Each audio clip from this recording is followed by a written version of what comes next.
الحمد لله ونستغفره ونؤمن به ونعوذ بالله من شرور أنفسنا ومن سيئات أعمالنا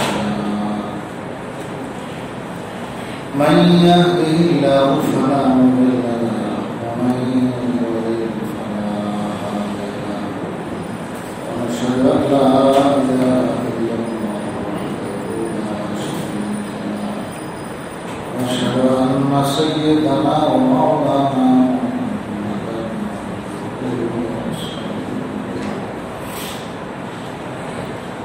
أرسله إلى الناس كافة بشيرا وداعيا إلى الله وسراجا منيرا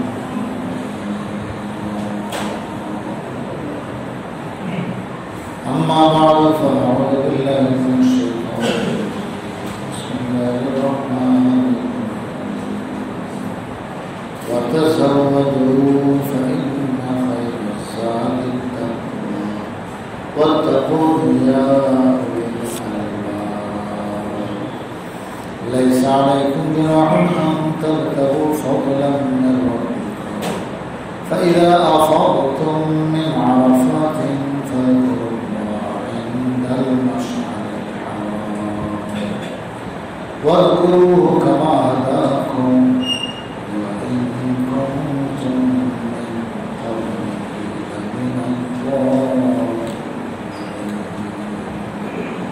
ثم أفيضوا من حيث أفاض الناس واستغفروا الله إن الله غفور رحيم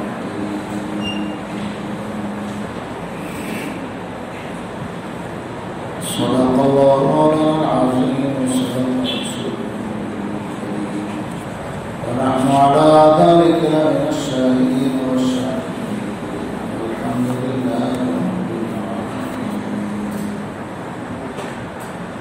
معزز ومحترم حاضرين আল্লাহ রাব্বুল আলামিন সুস্থ হায়াত রেখেছেন এবং তারপরে জামাতের সাথে নামাজ পড়া এবং তার কিছু কথাবার্তা পড়াশোনা আলোচনা মুজাকারার তৌফিক দান করেছেন তাই আমরা শুকরিয়া করি আলহামদুলিল্লাহ। আমাদের হায়াত কতদিন আছে কেউ হায়াত যদিও খুব সামান্য কিন্তু অনেক দামি আখিরাতের এবং অনন্তকালের সুখ শান্তির যে ব্যবস্থা রাখছেন সেটা হাসিল করার মাধ্যমে হলো এই হায়াত। এই হায়াত আমাদেরকে দিচ্ছেন আখিরাতটা কামাই করার আর দুনিয়া কামাই তার পাশাপাশি উদ্দেশ্য এটা হলো তার জরুর। বাজারে মানুষ যায় বাজারে সে ভোগ করে না, বাজারে থাকে না, ওখানে তার জরুরত হয়ে যায় যে জিনিস কেনাকাটার দরকার, কেউ বিক্রির জন্য কেউ কেনার জন্য। যখন জরুরতগুলো হয়ে গেল সে তার স্থান মতো জানা মতো আসে। আল্লাহ তাআলা দুনিয়াতে আমাদেরকে পাঠিয়েছেন একটা সময় নেই, এই সময়ের বেশি আমরা কেউ থাকতে পারি। ফাইদা যা আজাল হুম, বান্দাদের জন্য টাইম এসে যায়। লা ইস্তাখিরুনা সাআতান ওয়া লা ইস্তাখিরুন। আল্লাহ তাআলা বলেন এক মুহূর্ত আগাইতেও পারবে না, পিছাইতেও পারবে না। যার যখন সময় নির্ধারিত আছে তখন সে চলে যেতে হবে। আফসোসের কথা যে গত বৃহস্পতিবারেও আমাদের মাঝে কত আল্লাহর বান্দারা ছিলেন, আজকে নাই। বিশেষ করে আমি বলতেছি আমাদের এই মসজিদের সালাহউদ্দিন সাহেব, আমি সাহেব নামে সবাই আমরা চিন্তা করি। গত বৃহস্পতিবার তফসিরের পরে এইখানে আমার সামনে দাঁড়ায়, গেটে দাঁড়ায়, সালাম কালাম হলো, হাসি মুখে বিদায় নিলাম। তো ওটাই যে ওনার সঙ্গে শেষ সাক্ষাৎ হয় এদিকে জানতাম। আমার আফসোস লাগছে, আমি দেশের প্রোগ্রামে আমার জানা গেছে, প্রোগ্রাম গেছে, ওনার জানাজার শরীর হইতে পারে না, আমার অনেক দিকে চোট লাগছে। তো আজকে সেই মানুষটা নাই, প্রতিদিন বৃহস্পতির ওখানে নাই, আজকে প্রথম জুমাকে পাইলাম। আল্লাহ তাআলা আমার দরকার মানুষ হিসাবে ত্রুটি বিচ্যুতি কারণ আছে, ওনার সকল ত্রুটি বিচ্যুতি ওনার ঘরওয়ালাদেরকে আল্লাহ তাআলা উত্তম সবল করার তৌফিক দান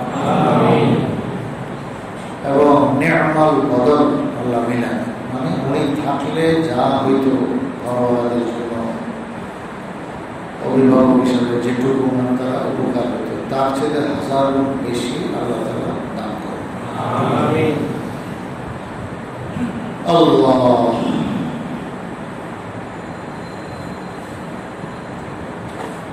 আমরা আজকে কোন সময় আমরা চলে যাবো কেউই আমরা জানি না। এমন এক সূক্ষ্ম জিনিস, গোপন জিনিস আল্লাহ তাআলা আমাদের থেকে গোপন রাখছে, সময় দিয়ে রাখছেন, কিন্তু কখন নেবেন নিয়ে যাবেন এটা জানা যায়নি। এটাই হল পরীক্ষা, যে তুমি সার্বক্ষণিক প্রস্তুত আসো। এই মুহূর্তে যদি তোমার কাছে মালাকুল মউত আসে তাহলে তোমার কি জবাব হবে? আমরা তো হাওয়া করে আসছিলাম, না না না এখন অন্তত এইটুকু না বলবো যে অন্তত একবার তওবা ইস্তেগফার করার আমাদের সুযোগ দেন।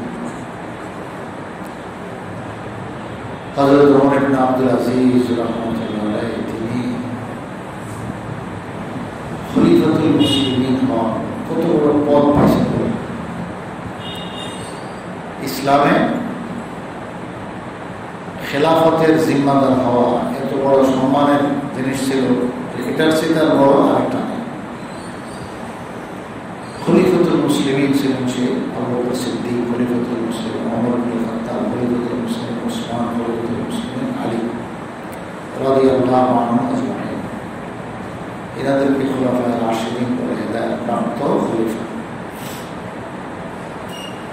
উম্মতের জন্য তারা রাহবার, পথ প্রদর্শক।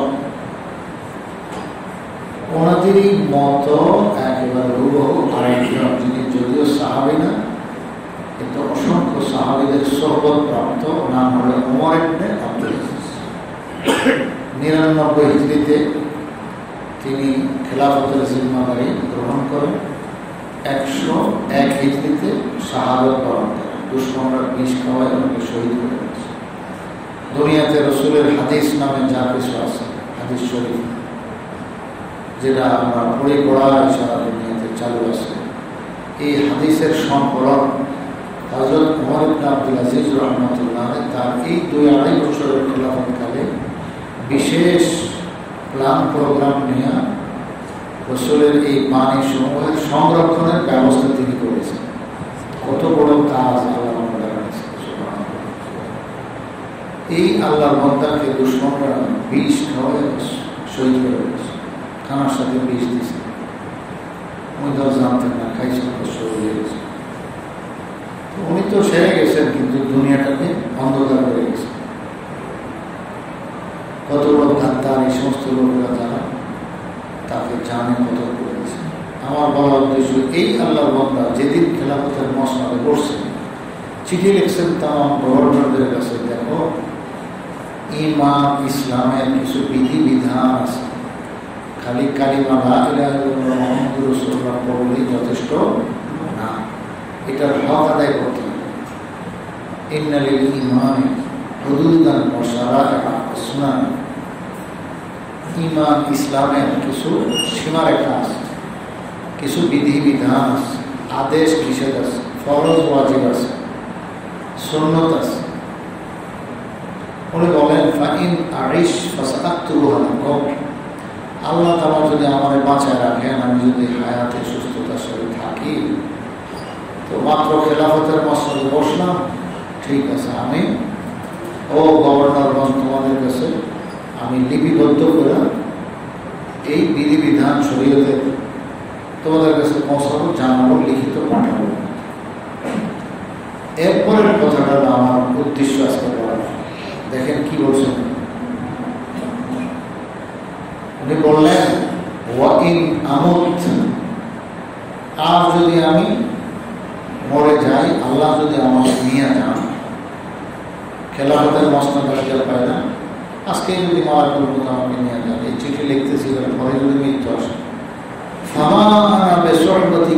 হারিস, মনে রেখো দুনিয়াতে তোমাদের সঙ্গে থাকা আমার কোনোই আগ্রহ না। তার মানেটা কি? তার মানেটা আজকে যদি আমার কাছে মনে মত আসে, তা আমি একদম রেডি, বলবো যে হ্যাঁ, এটার জন্যই তো কত আগের থেকে লাগাই, দিন রাত কত কান্নাকাটি করেছি, রাত্রে উঠে আল্লাহ আল্লাহ করেছি, আল্লাহ মহব্বতে আল্লাহ আছে, আল্লাহর সঙ্গে মোলাকাত হবে, তো চলো। মালাকুল মউতকে বললো যে হ্যাঁ, আহলান সাহলান মারহাবা, শুভেচ্ছা স্বাগত, হ্যাঁ আমাকে নিবেন, আমি রেডি। হয়তো চাদর গায়ে মনে দিয়ে শুয়ে যাবে যে হ্যাঁ, মালাকুল মউত আমাকে নিতে আসছে, আমি শুয়ে যাবো। কোনো হায়তাস নেই, দুনিয়াতে থাকার কোনো আকাঙ্ক্ষা নেই। আল্লাহ এই হালাতটা, এই অবস্থাটা আল্লাহ তাআলা আমাদের সকলের দিলের মধ্যে দিয়ে দেয়। দুনিয়া থাকবে, সব সিনেমা থাকবে, বিক্রি থাকবে, চলবে থাকবে, ব্যবসা থাকবে, বাণিজ্য থাকবে, কাজ করা থাকবে, থাকবে, আমরা সবগুলো যতক্ষণ আল্লাহ রাখছেন তখন কাজ করেই যাবো। অবসর থাকার সুযোগ নেই, দায়িত্বের অবহেলার সুযোগ নেই, অবহেলা করবো না। জিম্মাদারি সব ঠিক মতো রাখবো, চাকরি করবো, বাকরি করবো, নকরি করবো, ব্যবসা করবো, দোকানদারি করবো, ঘর চালাবো, সংসার দেখবো, বিবি দেখবো, তারপরে তাদের জগৎ আছে পুরা করবো, তাদের সঙ্গে কথা বলবো, কিন্তু দিকটা থাকবে আল্লাহর দিক মতো হচ্ছে। এবং সার্বক্ষণিক এই চিন্তা রাখতে হবে যে যদি আল্লাহ আমাকে এখন হাজিরা দেওয়ার জন্য অর্ডার করেন, এখনই মালাকুল মউত পাঠান যে আমাকে নিয়ে যাবেন, তা আমি যেন যাইতে পারি, ওই হিম্মতটা যেন থাকে। মানে তুমি সর্বদাই তাকওয়ার মধ্যে থাকো, এটাই বলছেন, ওয়ালা তামুতুন্না ইল্লা ওয়া আনতুম মুসলিমুন, ইয়া আইয়ুহাল্লাযীনা আমানু তাকুল্লাহা হাক্কা তুকাতিহি ওয়া লা তামুতুন্না ইল্লা ওয়া আনতুম মুসলিমুন।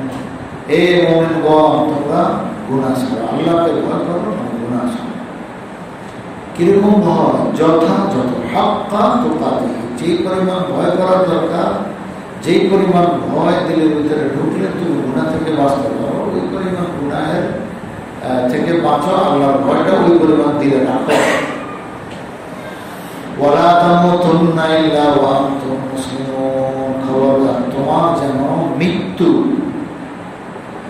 মুসলিম অবস্থায় আসে। মানে সর্বদা তুমি মুসলিম বলে, মুসলিম মানে ফার্সি ভাষায় ওয়াল ইসলাম, গর্দান নেহাদান, কি গর্দান নেহাদান বতা, মানে ইসলাম অর্থাৎ হলো নিজের গর্দানটাকে শরীয়তের বিধানের সামনে নত করে দেওয়া। গর্দান নেহাদান বতা অর্থাৎ গর্দানকে, নিজের ঘাটটাকে আল্লাহ হুকুমের সামনে নত করে দেওয়া, মানে আল্লাহ বিধিবিধানগুলো মাথার পাইতা নেওয়া। এই পরিস্থিতি যেন তোমার সর্বদা থাকে, তুমি যে হালাতে থাকো, যে কাজে করো, তোমার খেয়ালটা যেন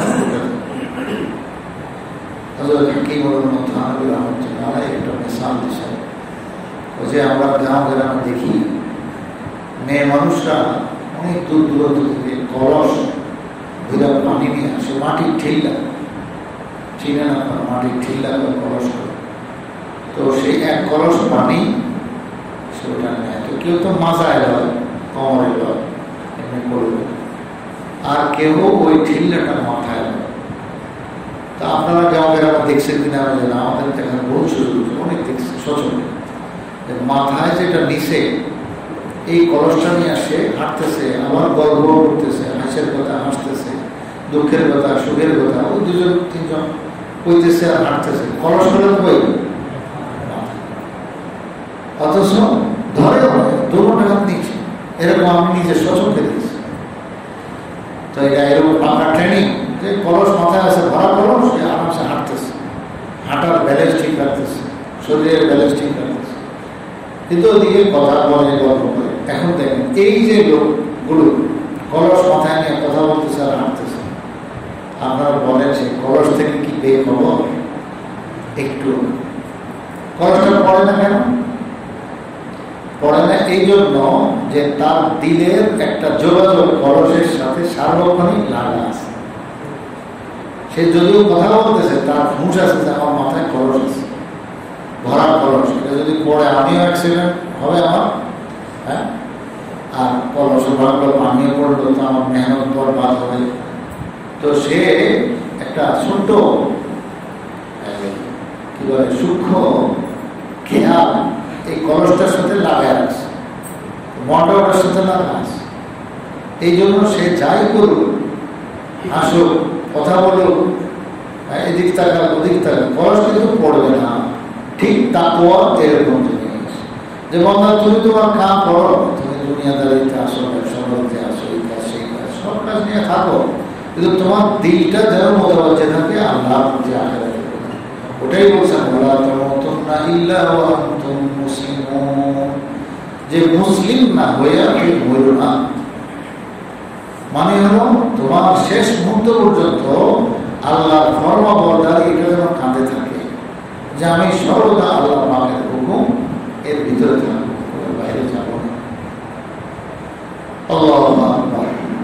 হালাল হারাম বুঝে চল, যখন কথা বলতেছি আমার বৈধ কথা বলতেছি না অবৈধ কথা খেয়াল রাখছে, আমি মানুষের সঙ্গে লেনদেন করতেছি আমার এটা কি বৈধ হইতেছে না অবৈধ হইতেছে খেয়াল রাখছে, আমি একজনের সাথে ওয়াদা করতেছি, কথা বলতেছি, এগুলোর মধ্যে খেয়াল রাখছে যে আমার এখানে অবৈধ কিছু না হয়, আল্লাহর হুকুমের নাফরমানি না হয়।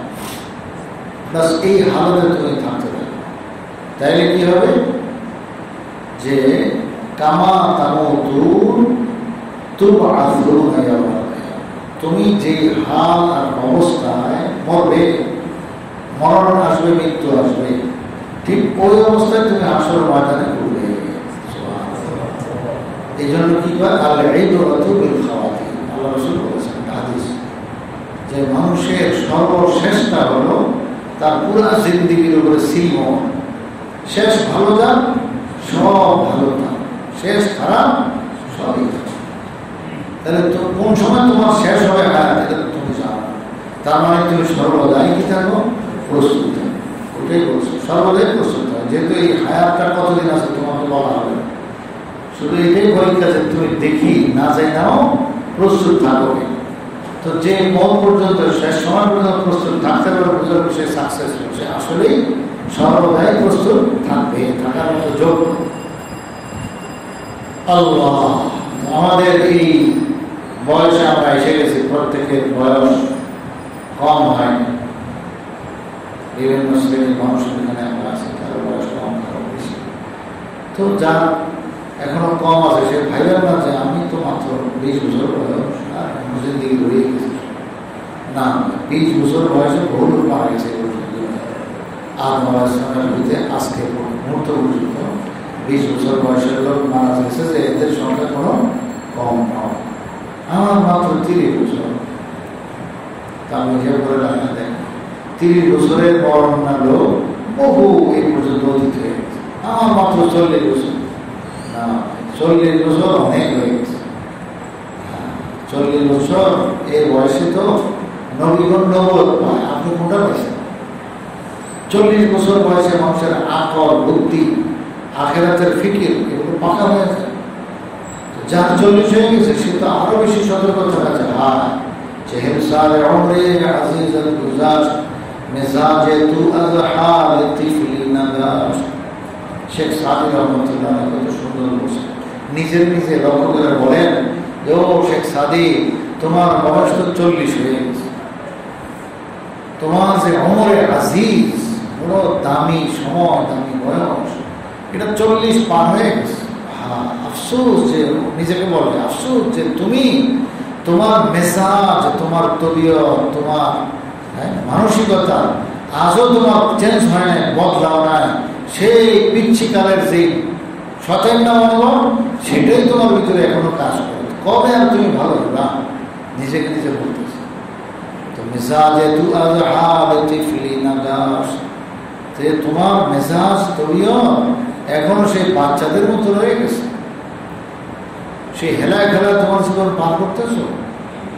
এই 40 বছর বয়সে নবীন পাইতে, তার মানে কি 40 বছর এটা এমন একটা বয়স যখন মানুষের জ্ঞান, বুদ্ধি, আকল, তাকওয়া, পরেশগারি, দিনদারি, আমানতদারি, যত রকমের আখলাক আছে, সিফত আছে, মানুষের গুণাবলী আছে, এগুলো একেবারে পরিপক্ক হয়, পাকা পোক্তা হয়, তো পরিপূর্ণতা লাভ করে। তো তোমার বয়স যদি 40 হয়ে থাকে, তুমি তো আরো আফসোস করার দরকার, হ্যাঁ আমার এখন হিসাবটা কি।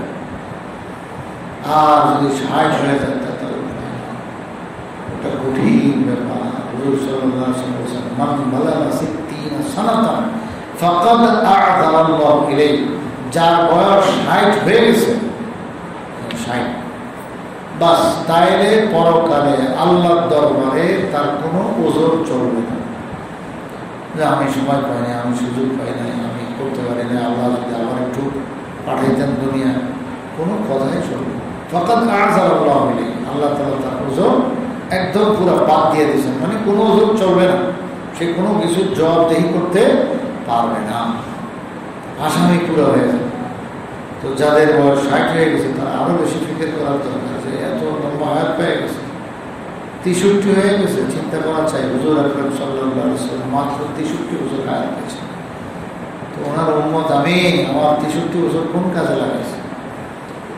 খালি বেকারি গেছে, বেকারি যাইতেছে, তো কাজে কবে লাগাবো?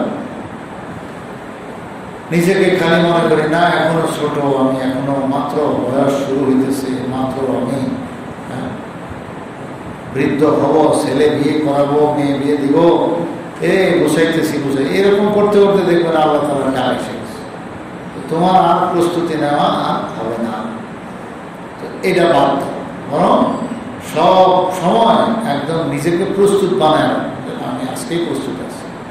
তোমার মনটাকে কি এরকম বলতে পারো না যে আমি আজকে যদি মালাকুল মউত আসে তাহলে কি জবাব দিই?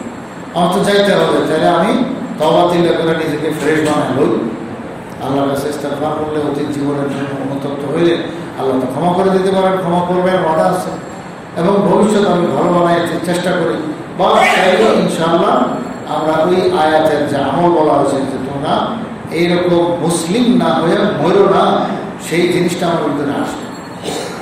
আজকের যে আয়াত পড়েছে, এই আয়াতের মধ্যে আল্লাহ তাআলা এই কথাটা বলছেন, ওয়াতাযাওয়াজু ফাইন্না খায়রাজ যাদিত তাকওয়া।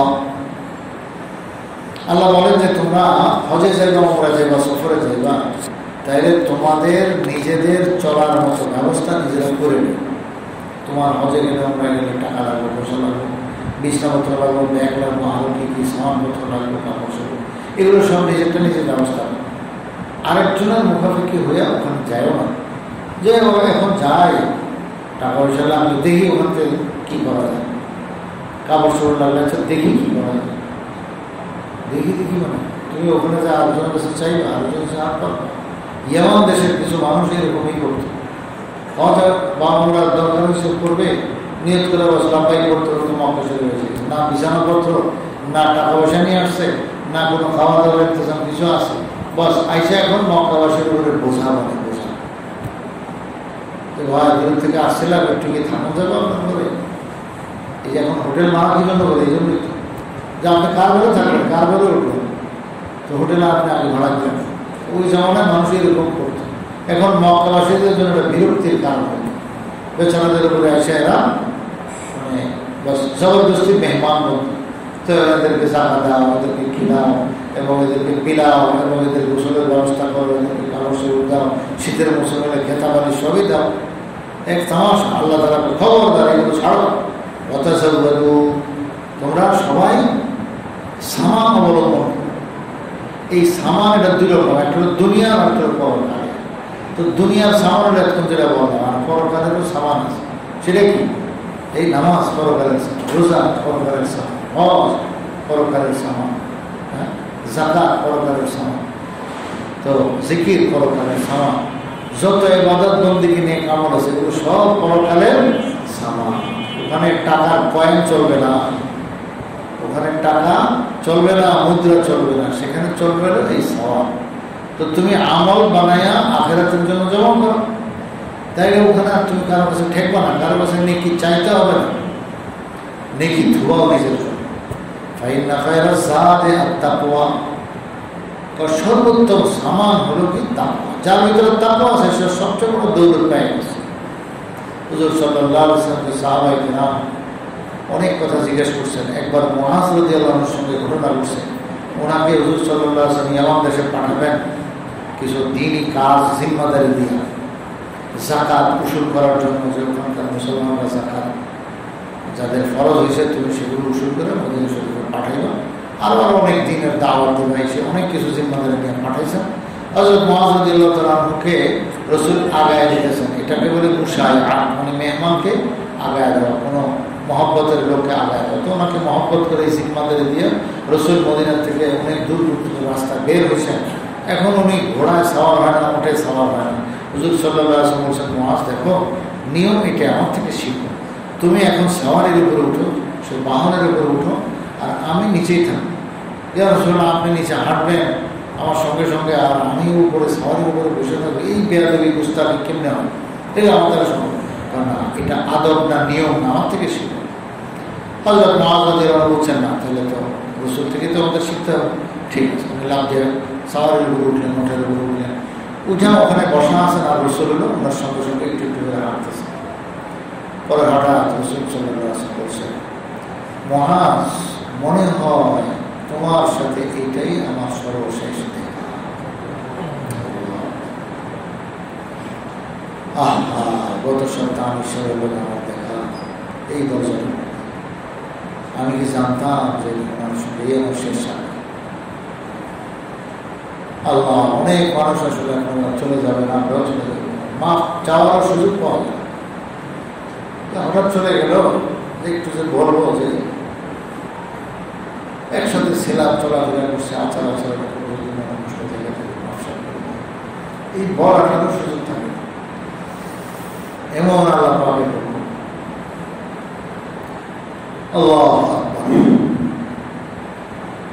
আল্লাহ তাআলা বিশ্বের দ্বারা যা পূরণ করেন এবং আমাদের কাছে অনেক মহব্বতের ভাইদের হঠাৎ করে চলে গেছে। ইউনুস সাহেবের কথা খুব স্মরণ করে, উনি কিভাবে যেন হঠাৎ করে চলে গেল, এটা একটা আশ্চর্য।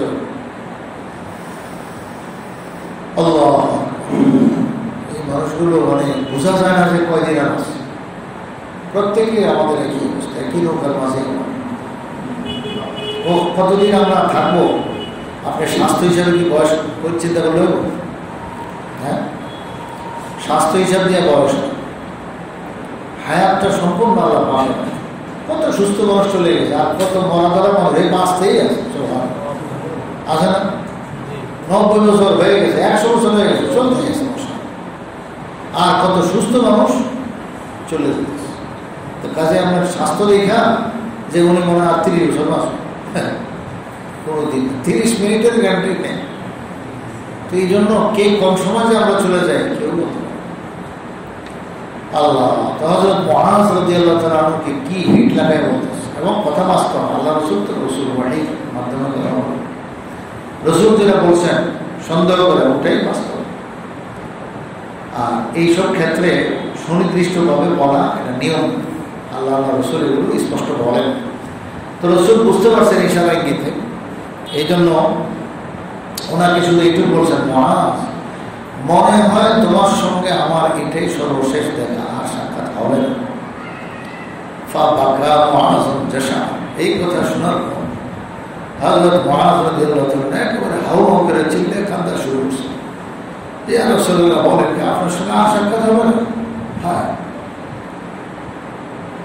ইয়ামান দেশে আমাকে পাঠাইছেন, ওখানে আমার চাইতে হবে, জিম্মাদারি তো আপনি দিয়েছেন, আমার তো যাইতে হবে। আপনি বলছেন যাওয়ার জন্য, কিন্তু আপনার সঙ্গে এই শেষ মোলাকাত, আর আমি জীবনে দেখবো না। এখন এত কাঁদতেছে একেবারে হযরত মুআয রাদিয়াল্লাহু আনহু নিজেকে থামাইতে পারতেছে, হিচকি মেরে মেরে খুব কান্না আসতেছে। হুজুর সাল্লাল্লাহু আলাইহি ওয়াসাল্লাম তখন ওনার থেকে একটু ফিরে গেলেন।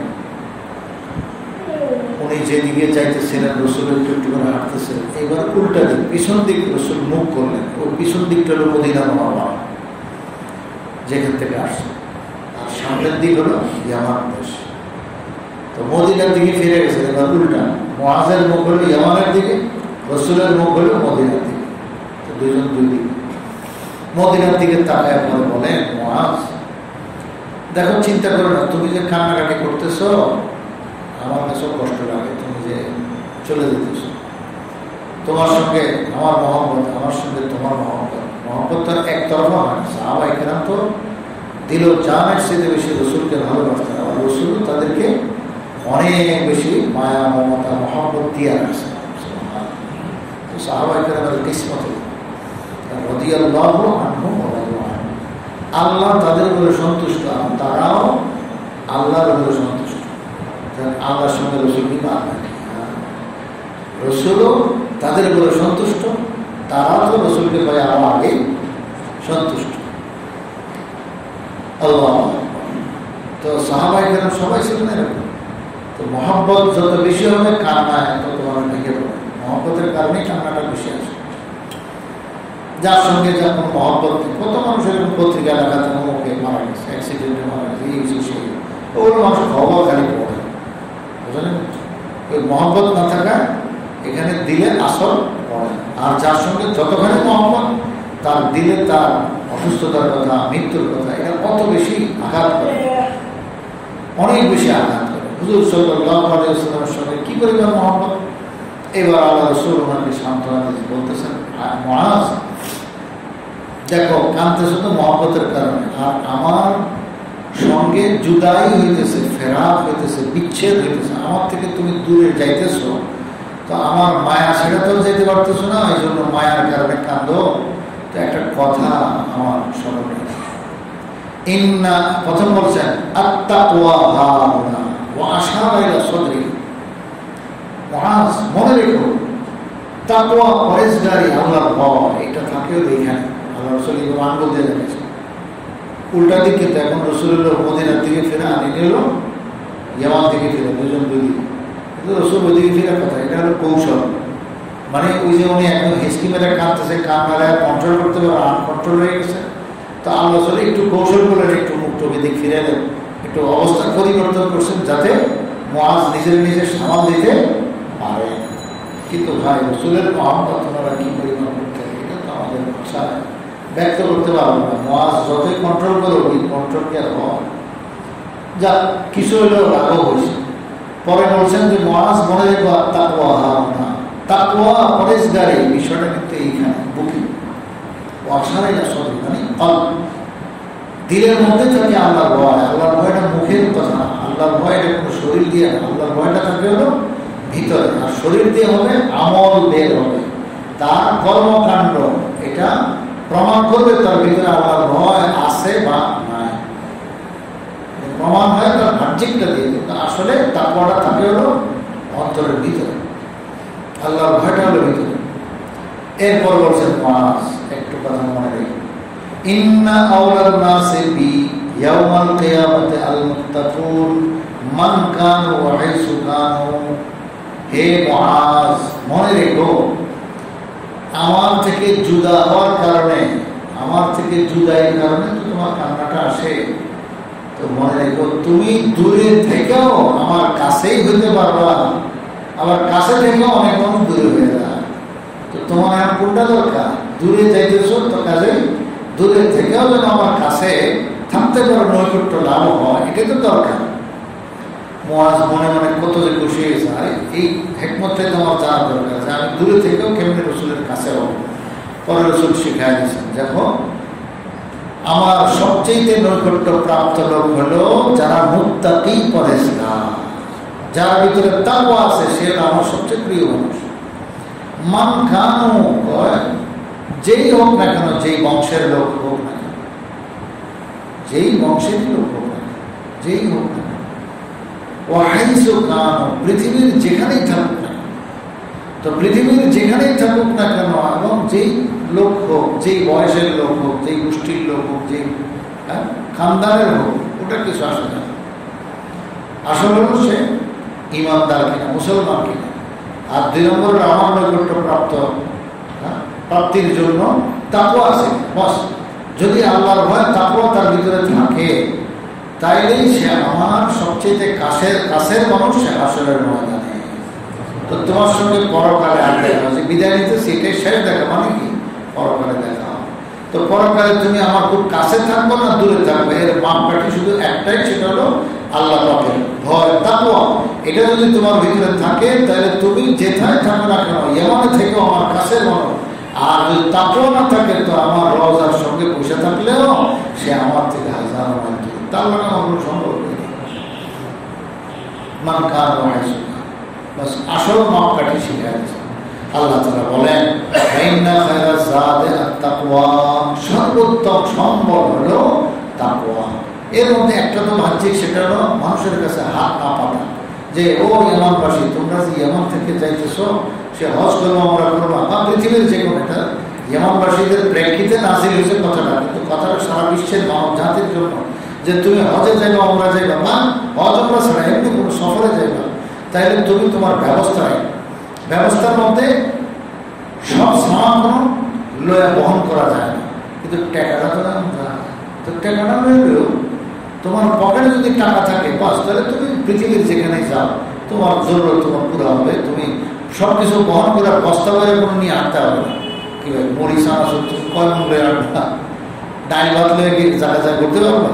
কিন্তু পকেটে যদি পয়সা থাকে, তো পৃথিবীর সব জায়গায় আল্লাহ রিজিক রাখছে, তুমি পয়সা দিয়ে ইন্তজাম করে না, কারোর কাছে মুখোমুখি হওয়া লাগবে না, বস সেই ব্যবস্থা তুমি রাখো। তা আল্লাহ এটা বলছে। তো আসল তাকওয়া হলো এটা, যে তুমি কারোর কাছে মুখোমুখি হয়ে। আর আসল তাকওয়া আল্লাহর ভয়, যেটা এটা হলো আখিরাতের সামান, ওটাও সবচেয়ে বড় দৌলত। সে আখিরাতের সামান, পরকালের যে সফর আসতেছে, সেই পরকালের সফর যেটা শুরু হচ্ছে শেষ নাই, এই অনন্তকালের সফরের জন্য সম্বল হলো তাকওয়া। তোমার ভিতরে যদি তাকওয়া থাকে, তাহলে আখিরাতের সম্বল তোমার হয়ে গেল। ওয়াতাযাওয়াদু ফাইন্না খায়রাজ যাদি তাকওয়া ওয়াত্তাকুনি ইয়া উলিল আলবাব। ও জ্ঞানী লোকেরা, আমাকে ভয় করো। দেখছেন কি বলছে দুনিয়ার মানব জাতিকে আল্লাহ বলছেন, এই জ্ঞানী লোকেরা তোমরা আমাকে ভয় করো, ওয়াত্তাকুনি, বাস আমাকে ভয় করো। আমার ভয় এটাই এমন এক ঔষধ, এমন এক মেডিসিন, এমন এক বস্তু, যে এটা সব দুরুস্ত করে। মানুষ নাফরমানি কমন করে, আল্লাহর ভয়টা তার ভিতরে কাজ করে। এই জন্য নাফরমানি। হুজুর সাল্লাল্লাহু আলাইহি ওয়াসাল্লাম মক্কার জিন্দেগিতে প্রায় 13 বছর, 1 যুগের বেশি, এই 1 যুগ মেহনত করেছেন শুধু এই আল্লাহর ভয়টা মানুষের অন্তরে ঢুকাইবার জন্য। এখানে জন্য বিধিবিধান, শরীয়তের আহকাম, আমল, এগুলো কম ছিল, খুব কম ছিল। মদিনার জিন্দেগিতে বিধিবিধান, শরীয়তের আহকাম এগুলো আছে। এর আগ পর্যন্ত শুধু ভয়ের কথা। তো কতক্ষণ আশার বাণী শোনা, কতক্ষণ ভয়ের কথা শোনা, একবার জান্নাতের কথা, একবার জাহান্নামের কথা, এই সব কিছু শোনায় দিলটাকে তৈরি করছে। 13 বছর লাগায় দিল তৈরি করছে। এরপরে মদিনার জিন্দেগিতে 10 বছর লাগায় আল্লাহ তাআলা কিছু আমল, করণীয় কিছু, বর্জনীয় কিছু দিয়ে দিচ্ছেন, বিধিবিধান যাকে বলে, ওটার দ্বারাই মানুষের জিন্দেগি বড় সুন্দর হয়ে গেছে। তা আসল মূল জিনিস হলো ওই ভিতরে আল্লাহর ভয়টা, তাকওয়াটা। এটা যদি আইসা যায়, এটা আসবে আল্লাহ ওয়ালাদের সঙ্গে থাকার দ্বারা। যার ভিতরে তাকওয়া পরহেজগারি যতখানি ঢুকছে, এমন লোকদের সঙ্গে যে যত বেশি উঠা বসা করবে, তার সঙ্গে দেখা করবে, সালাম দিবে, মহব্বত করবে, এই বস যোগাযোগ রাখবে, এই আস্তে আস্তে তখন দেখতে দেখতে মানুষ শিখে নেবে। এটাই নিয়ম। এক লোক হযরত শামসুল হক ফরিদপুরি রহমতুল্লাহ, যাকে সদস্য বাংলাদেশের মানুষ চিনেন, ফরিদপুর বাড়ি, লালবাগ মাদ্রাসার প্রতিষ্ঠাতা, আবার এদিকে যায় ফরিদাবাদ মাদ্রাসার প্রতিষ্ঠাতা। তো সেই শামসুল হক ফরিদপুরি রহমতুল্লাহ আলাইহির মজলিসে কত ধরনের লোক আসতো মহব্বত করে। তো একজন মহব্বতের মানুষ, আরেকজন মহব্বতের লোক, সেও হুজুরকে ভালোবাসেন, মহব্বত করে হুজুর হেসে হেসে তার লোকের কথা বলেন। তো এক ফাঁকে তারা একটা কথা বলে গেছে, তুমি হুজুরের কাছে আসো, দাঁড়িয়ে কামাও, তোমার সরল লাগে না, দাঁড়িয়ে রাখো না। এটা হুজুরের সামনে, হুজুর যদিও আসতে পেরেছে কিন্তু শুনে ফেলছে। হুজুর এমন নারাজ হয়েছেন হযরত শামসুল হক ফরিদপুরি রহমতুল্লাহ যে নসিহত করছেন তাকে খুব শাসাইছেন, একেবারে মজলিস থেকে বের করে দিয়েছেন। তোমার কে বলছে এর নসিহত করার জন্য? সে কি তোমার দরবারে, তোমার মজলিসে আসছে, তোমার কাছে আসছে না আমার কাছে আসছে? এই মজলিসটা, কামরাটা, ঘরটা তো আমার, এখানে আমি তো সব কিছু দেখতেছি, দেখবো। তো সে আসছে না আমার কাছে, আমি তার সব কথা বলতেছি। এখানে নসিহত করার দরকার সেটা আমি করবো, তুমি কেন তাকে বলতে গেলাম যে মিয়া হুজুরের কাছে আসো, শরম লাগে না, দাঁড়িয়ে রাখুন না, কামায় রাখুন।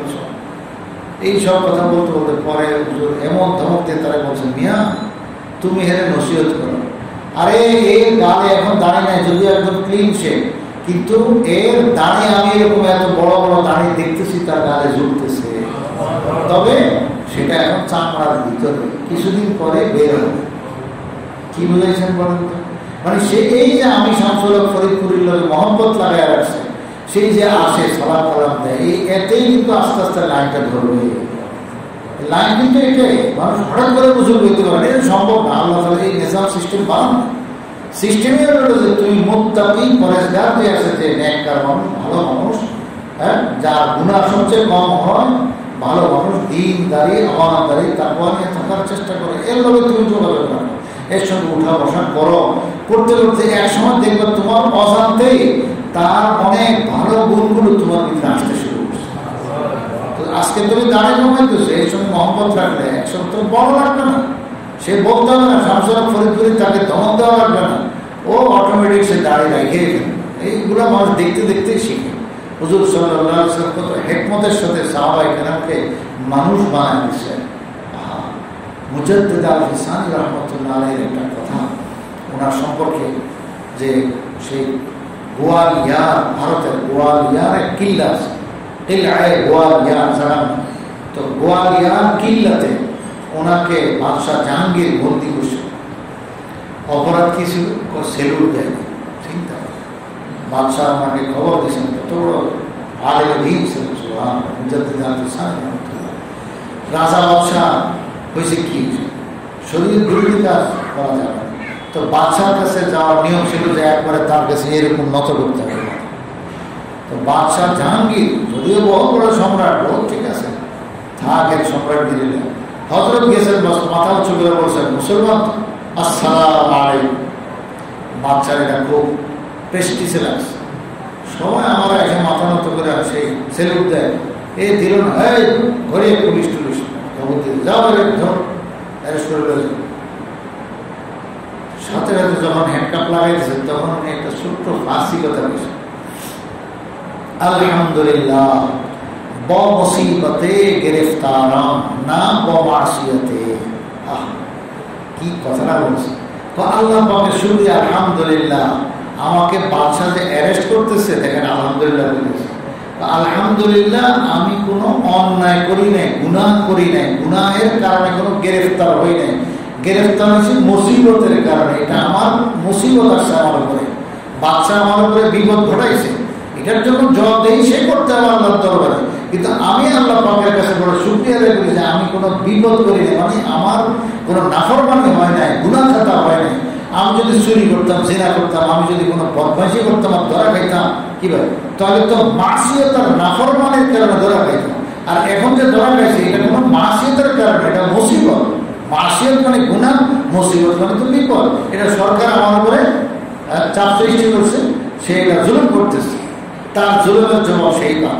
তো এই কথাটা উনি প্রথম হ্যান্ডকাপ পড়ার সময় বলে গেছে। বাচ্চা কি বুঝে না কিছু, মস্তানি করুক আর যাই করুক, বাচ্চা বুঝতেছে কি দিয়েছে, ধাক্কা দিয়েছে, বাচ্চা মুসলমান তো ধরে গেছে, যা কিছু আর কয় না, প্রেস্টিজের ব্যবসা নিয়ে গেছে সেটা।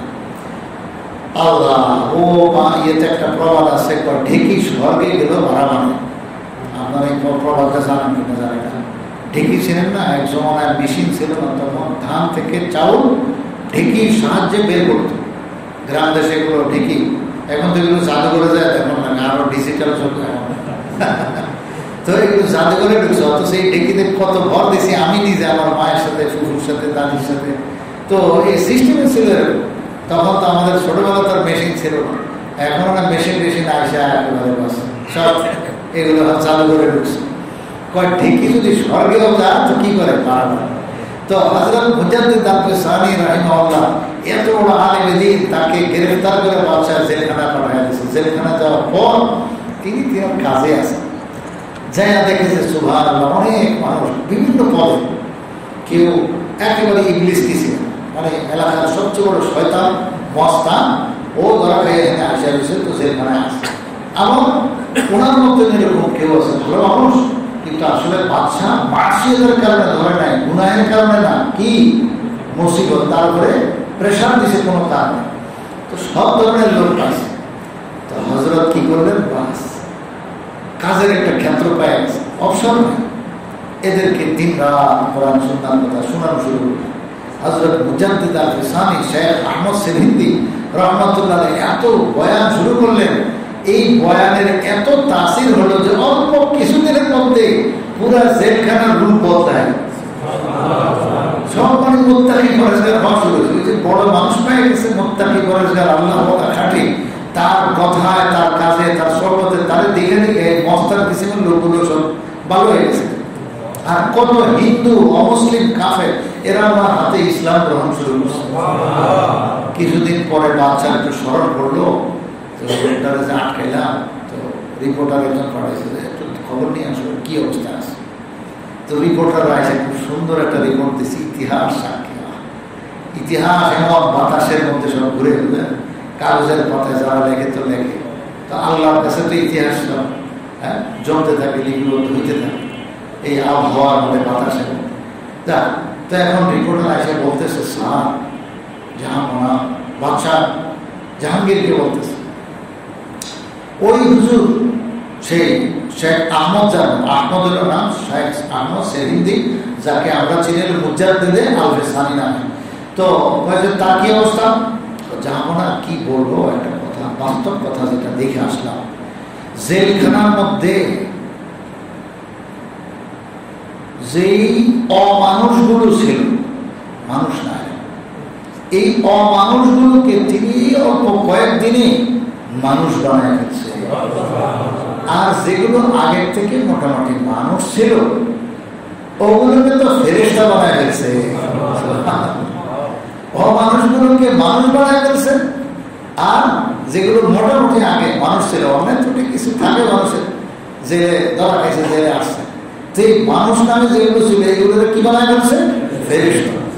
মানে বুঝেন, তাদের প্রত্যেকের আখলাক, চরিত্র, তাকওয়া, পরেশগারি বহু উন্নত হয়ে গেছে। এই রিপোর্ট শোনার পর অনেক অনুতপ্ত হয়ে গেছে। ওরা ভুল করে পরে হযরতের কাছে লোক পাঠাইছেন, দুধ পাঠাইছেন, যা হযরত বেকসুর খালাস, যেখান থেকে বিদায় করে দিয়েছেন, এবং হুজুরের কাছে মাফ করছে, আমার পক্ষ থেকে হুজুরের মনে কষ্ট, বাস হুজুর চলে গেছে।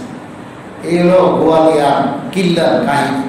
তো আমি যে কথাটা বলতে চাইছিলাম এই কথাটা, যে যদি মনুষ্যত্ব কিছু থাকে, কোনো খাটে আল্লাহর সঙ্গে নেককার মানুষের সঙ্গে যদি একটু উঠা বসা করে, অল্প কিছুদিন পরে সে ফেরেশতা হয়ে যাবে, মানে তাকেও পরেশগারি তার ভিতরে আসা যাবে। আর লাইন কিন্তু এইটাই, এভাবেই চলতে হবে। এই জন্যই আল্লাহ তাআলা নবীকে পাঠাইছেন, নবীকে দেখে দেখে সাহাবীরা শিখছেন, সাহাবায়ে কেরামকে দেখে পরেশগাররা শিখছেন, এইভাবেই কিয়ামত পর্যন্ত চলবে। তাইলে আন-নাসু আলা দীনে খলিল, আল্লাহ রাসূল বলেন প্রত্যেকটা মানুষ সে তার খলিল আর দোস্ত যে আছে, এই তার দিন, ধর্ম, আচার আচরণ, ভালো মন্দ ওখান থেকে নেয়, গ্রহণ করে। এটা মানুষের একটা স্বভাব, ফিতরত, মানুষের একটা নেচার। ফালইয়ানজুর আহাদুকুম ইলা মান খালিল, হুজুর সাল্লাল্লাহু আলাইহি ওয়াসাল্লাম, হে মানুষ, হে মানুষ, সাবধান, তুমি কারে দোস্ত বানাইতেছো, খেয়াল করো। একটা হলো লেনদেন, মুআমালা। এই লেনদেন, মুআমালা, ওঠা বসা, এগুলো সারা দুনিয়া ভর তুমি করতে হবে, ওটার এক নিয়ম। তুমি হাটে যাবে, বাজারে যাবে, তুই কে এনে ধাক্কা দিবে, ওরে উঠা দিবে, থাপ্পড় দিবে, এরকম নেই। ওখানেও কিছু আদব আছে, তুমি চলো তোমার লাইন মতো। কিন্তু ওখানে অত খাতির নেই মানুষের লোক, ঠিক না? তো এটা হলো চলার ক্ষেত্রে। আরেকটা হলো দোস্ত বানানো। কাউকে যদি তুমি মহব্বত করো তাইলে ফালিয়ানজুর আহাদুকুম ইলা মান ইউখালিকুন, দোস্ত বানাবার আগে তুমি একটু খেয়াল করো যে লোকটা মুত্তাকি কিনা, পরেজগার কিনা, তার তাকওয়া ভিতরে কতটুকু আছে। আমি তার সঙ্গে মহব্বত রাখলে, উঠা বসা করলে তার ভিতরের জিনিসগুলো কিন্তু আমার ভিতরে আসতে থাকবে, অজান্তেই আসতে থাকবে। এই জন্য আমার রসুল বলেন তুমি লেনদেন করো, টাকা পয়সার লেনদেন, ব্যবসা বাণিজ্য, বেসর কিনো, এটা সব ধরনের লোকের সাথে করতে হবে, এটাতে কোনো দোষ নেই। হিন্দুর কাছে কি মানুষ মাল বেছে না? হিন্দুর থেকে কি মাল কিনে না? কিনো, এটা তোমার একটা ভিন্ন হিসাব। এখানে মহব্বতের বিষয়। আরেকটা হলো যে আমি ইনাকে ফলো করব, ইনার সঙ্গে মহব্বত রাখি, সুখে দুঃখে ইনার সঙ্গে সবসময় পাশে থাকবো, ইনার থেকে পরামর্শ নিব, আমি ওনাকে পরামর্শ দেবো, ভাই একজোট হয়ে চলতে চেষ্টা করি, ইনি আমার বিশেষ দোস্ত, হ্যাঁ, সুখে দুঃখে সবসময় স্মরণ রাখি। তো এরকম দোস্ত যদি তুমি কাউকে বানাও, তাহলে একটু লক্ষ্য করো যে সে আসলে এই মাপকাঠি অনুযায়ী ঠিক আছে কিনা। যদি থাকে তাহলে তুমি তাকে দোস্ত বানাও, তার দ্বারা তোমার অচিরেই তোমার ভিতরে পরিবর্তন এসে যাবে।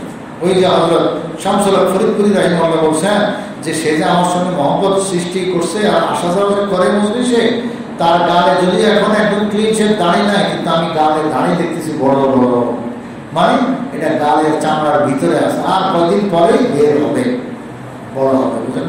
তো এই মহব্বতে মানুষকে এই জিনিসটায়, হ্যাঁ, মানে তাসির করে, এইভাবে তাকে আগে বাড়ায় দেয়। এই জন্য আমরা কার সঙ্গে মহব্বত রাখবো সেটা দেখতে হবে। তো ওয়াতাযাওয়াদু ফাইন্না খায়রাজ যাদিত তাকওয়া ওয়াত্তাকুনি ইয়া উলিল আলবাব, ও জ্ঞানী লোকেরা, তোমরা আমি রব্বুল আলামিনকে ভয় করো।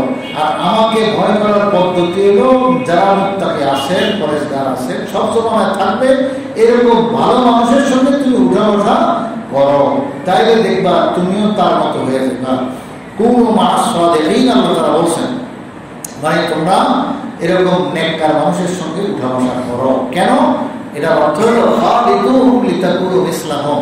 তাফসীরে রুহুল মানী সহ অনেক কিতাবে আছে যে এরকম ভালো মানুষের সঙ্গে তুমি উঠা বসা করো, তার সঙ্গে সকাল সন্ধ্যা দেখা সাক্ষাৎ, এইভাবে জীবনে সময়ে সময়ে তার সঙ্গে উঠা বসা করো, মহব্বত রাখো।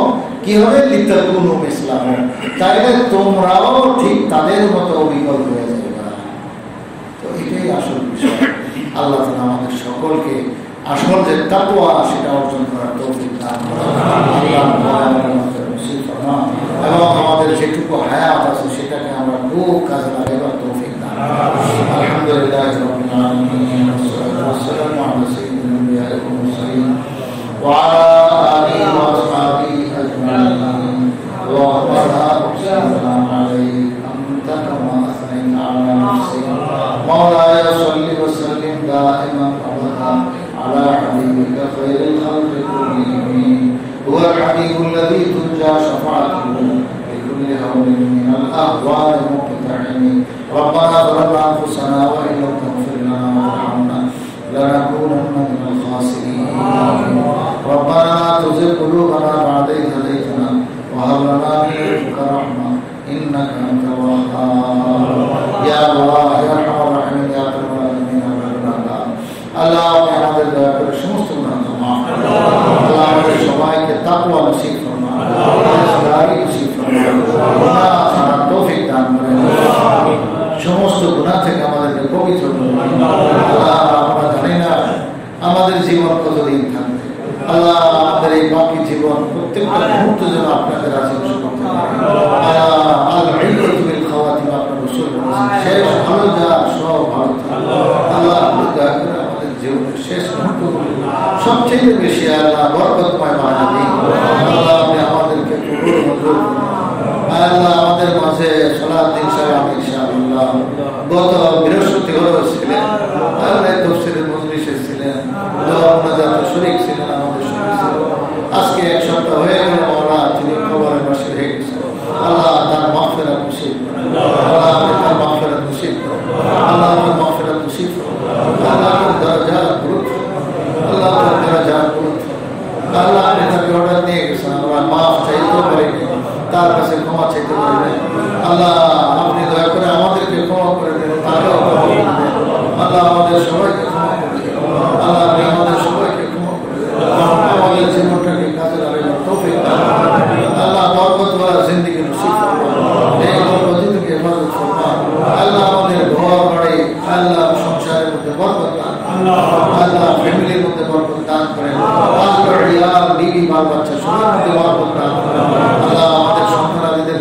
নেককার পরেজগার বানাই দিন। আল্লাহ আমাদেরকে আল্লাহ ঘরে বাড়িতে খুব বরকত নসিব ফরমাও। আল্লাহ আমাদের যার যে মকসুদ আছে, যার যে কাজ আছে, সমস্ত কাজ পরিপূর্ণ করার তৌফিক দান করুন। দ্বীনের কাজ, দুনিয়ার কাজ, আল্লাহ সমস্ত কাজ আপনি সুন্দরভাবে পরিপূর্ণভাবে করার তৌফিক দান করুন। আল্লাহ আমাদের ঘরে বাড়িতে খুব বরকত নসিব ফরমাও। বেবরকতি থেকে হেফাজত ফরমাও। আল্লাহ বেবরকতি থেকে হেফাজত ফরমাও। আল্লাহ আমাদের কার বুজুর্গ হায়াত আছে কেউ আমরা জানি না, মাওলা একমাত্র আপনি জানেন, গোপন রাখছেন। আল্লাহ আপনার কাছে বসে একটাই ফরিয়াদ, আমাদেরকে যত আমাদের জীবন আল্লাহ শেষ দিকে যাবে তত যেন বেশি বরকত হয় আমাদের সময়ের মধ্যে, বরকত হয় আমলের মধ্যে, বরকত হয় কাজের মধ্যে। আল্লাহ আপনাকে রাজি খুশি যেন আরো বেশি বেশি করতে পারি। আপনার আল্লাহ নেক আমল আপনি আমাদেরকে তৌফিক দান করেন। আল্লাহ আমাদের জিন্দেগিকে বরকতময় বানায় দিন। আমাদের যা যে কাজ আছে, দায়িত্ব আছে, প্রত্যেকে তার কাজ এবং দায়িত্ব সুন্দরভাবে আদায় করার তৌফিক দান করেন। প্রত্যেকের হায়াতে বরকত দান করেন, রিজিকে বরকত দান করেন, টাকা পয়সা বরকত দান করেন, রুজি রোজগারে বরকত দান করেন, সন্তানাদি ফ্যামিলির মধ্যে বরকত দান করেন, ছেলের মধ্যে বরকত দান করেন, মেয়ের মধ্যে বরকত দান করেন। আল্লাহ আপনি আমাদের সবাইকে বরকত করা জিন্দেগি নসিব ফরমান। আল্লাহ হারাম থেকে আমাদেরকে হেফাজত ফরমান, অবৈধ মাল থেকে হেফাজত ফরমান। আল্লাহ খারাপি থেকে হেফাজত ফরমান, তাকওয়ার খেলাফ, আপনার রাজামন্দির খেলাফ সমস্ত কাজ থেকে হেফাজত ফরমান। আল্লাহ আপনি আমাদের সবাইকে মাফ করে দিন। আল্লাহ আমাদের মাতা পিতাকে মাফ করে দিন, মুরব্বিদেরকে মাফ করে দিন, আত্মীয়দেরকে মাফ করে দিন। আল্লাহ আপনি আমাদের সমস্ত পেরেশানি দূর করে দিন। সাল্লাল্লাহু আলা নবীল কারীম ওয়া আলা আলিহি ওয়া সাহবিহি আজমাইন। اللهم لا نحصي ثناء عليك انت كما اثنيت على نفسك مولاي صل وسلم دائما ابدا على حبيبك خير الخلق كلهم هو الحبيب الذي ترجى شفاعته لكل هول من الاهوال المقتحم ربنا آتنا في الدنيا حسنه وفي الاخره حسنه وقنا عذاب النار ربنا آتنا في الدنيا حسنه وفي الاخره حسنه وقنا عذاب النار ربنا لا تزغ قلوبنا بعد إذ هديتنا وهب لنا من لدنك رحمة رب ارحمهما كما ربياني صغيرا رب ارحمهما كما ربياني صغيرا رب ارحمهما كما ربياني صغيرا وصلى الله على النبي الكريم وعلى آله وصحبه أجمعين آمين آمين برحمتك